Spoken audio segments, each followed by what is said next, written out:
मनुष्यों की 100 वर्ष की आयु बताई गई है। कितने वर्ष की आयु बताई गई है? 100 वर्ष की।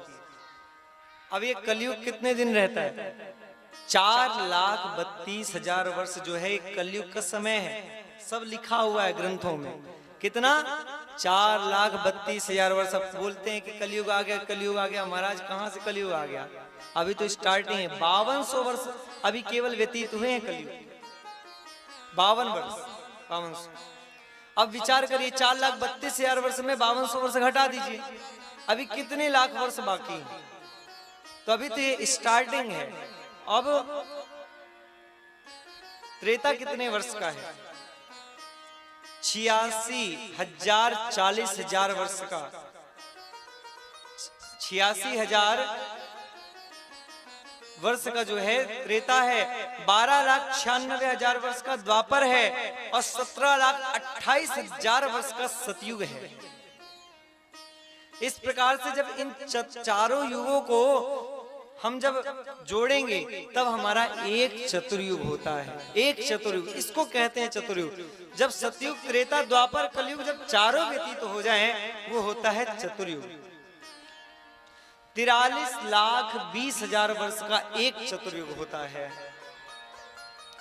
जब ऐसे 71 चतुर्युग व्यतीत हो जाते हैं, कितने? 71 चतुर्युग व्यतीत हो जाते हैं, तब होता है एक मनवंतर।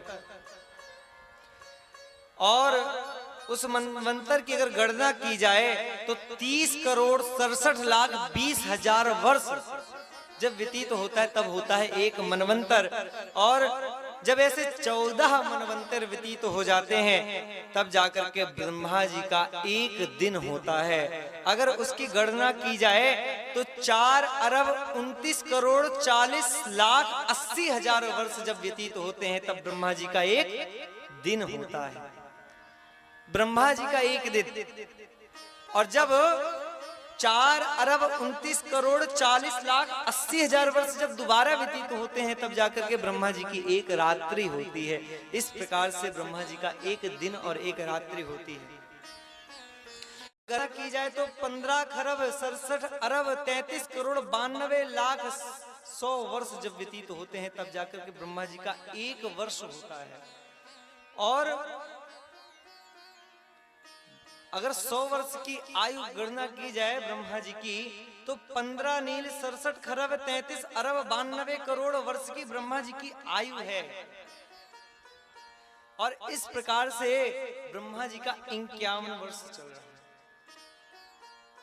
52 नहीं, 51 वर्ष चल रहा है। और अभी देखिए, हम केवल कलयुग में ही कितने बार जन्म लेकर के अपने प्राणों की आहुति दे देंगे,